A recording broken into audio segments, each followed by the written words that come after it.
Hello and good evening to all of you. Today we will study the new chapter of the physics, that is heat and temperature. Chapter number 9 according to my videos, and the topic today's topic of physics is heat and temperature. We will study in this chapter all the important terms that will help you to cover all the questions which can be asked in your one day competitive exams. The very first question, we are starting from the very first question, that is how we can convert Celsius to Fahrenheit. एक formula याद कर लीजिए, Fahrenheit से Celsius या Celsius से Fahrenheit, आपका numerical part cover होगा. ये डेफिनेटली 101%, 110% ये न्यूमेरिकल जरूर एग्ज़ाम में पूछा जाता है.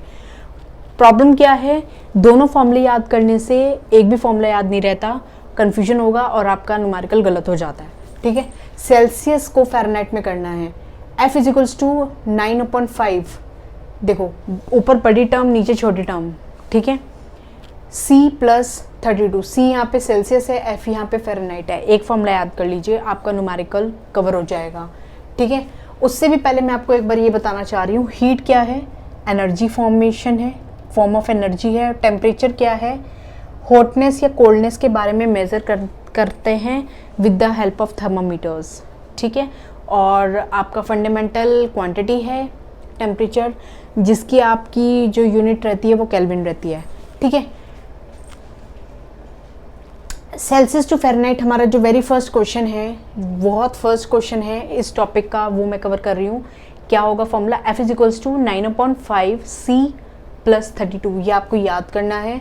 आपका न्यूमेरिकल यहाँ पे कवर हो जाएगा, 2 से 3 मार्क्स का पोर्शन आपका कवर हो जाएगा.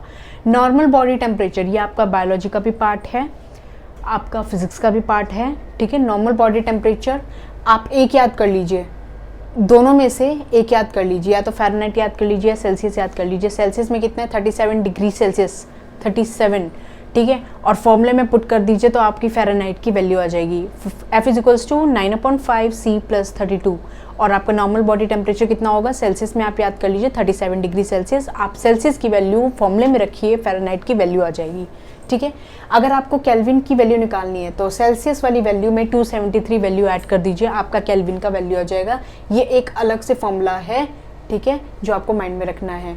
ऐसा टेम्परेचर बताइए जहाँ पे फ़ारेनहाइट स्केल की वैल्यू और सेल्सियस स्केल की वैल्यू इक्वल हो जाएगी, तो वो वैल्यू है -40 डिग्री सेंटीग्रेड. ये सेल्सियस 40 डिग्री सेल्सियस. ठीक है, -40 डिग्री सेल्सियस इंपॉर्टेंट है, कंसेप्चुअल पार्ट है जो कवर अप होगा. कंडक्शन, कन्वेंशन और आपका रेडिएशन, यहाँ पे 3 टर्म्स कवर हो रही हैं. कंडक्शन हमेशा सॉलिड में होगा, कन्वेंशन लिक्विड और गैस में होगा, और रेडिएशन के लिए कोई भी आपका मीडियम रिक्वायर नहीं होगा. कंडक्शन में जो सॉलिड होंगे उसमें आपके मेटल्स कवर होंगे, कन्वेंशन में लिक्विड और आपका जो गैसेस में कवर अप होगा, उसका एग्जांपल आपका लैंड ब्रीज हो सकता है, सी ब्रीज हो सकता है, हॉट एयर बैलून हो सकता है. रेडिएशन आपकी जो बॉडी ही रेडिएट करेगी हीट को सॉरी, और गेन भी कर सकती है रेडिएशन के थ्रू. उसमें आपका आप ब्लैक एंड वाइट कलर का एग्जांपल अच्छा ले सकते हैं. वाइट कलर और ब्लैक कलर आपका जो रेडिएशन हीट बहुत ऑब्जॉर्व करता है, और वाइट कलर क्या करता है, रिफ्लेक्ट करता है. ये पोर्शन यहाँ पे कवर हुआ.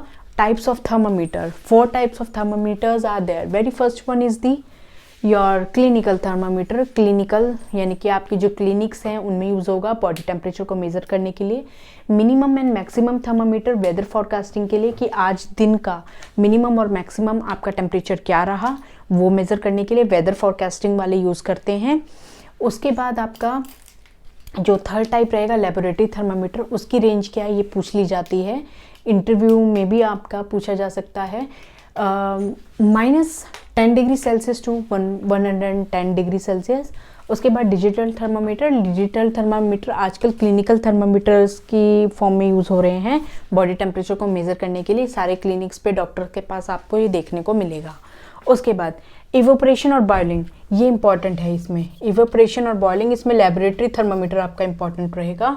इवोपरेशन और बॉइलिंग में हम लोग देखते हैं, इवेपोरेशन आपका क्या है, सरफेस पे होगा.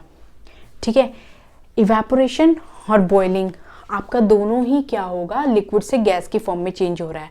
फिर डिफरेंस क्या होगा आपका, इवेपोरेशन सरफेस पे होगा, बॉइलिंग जो होगा पूरे बल्क फिनोमेना है, मतलब पूरा का पूरा पानी है, सब में इक्वल टेम्परेचर हो जाएगा, लेकिन आपका जो इवेपोरेशन है वो सरफेस पे होगा, ठीक है।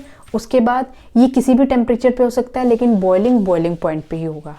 इवेपोरेशन किसी भी टेम्परेचर पे हो सकता है, लेकिन बॉइलिंग सिर्फ बॉइलिंग पॉइंट पे ही होगा। उसके बाद ये सरफेस फिनोमेना, ये सरफेस पे होगा, ये बल्क फिनोमेना, ये सरफेस फिनोमेना है, ये बल्क फिनोमेना, ये बहुत इंपॉर्टेंट है। ये 4 पॉइंट लिखे हैं किस चीज़ से एवोपरेशन आपका बढ़ सकता है।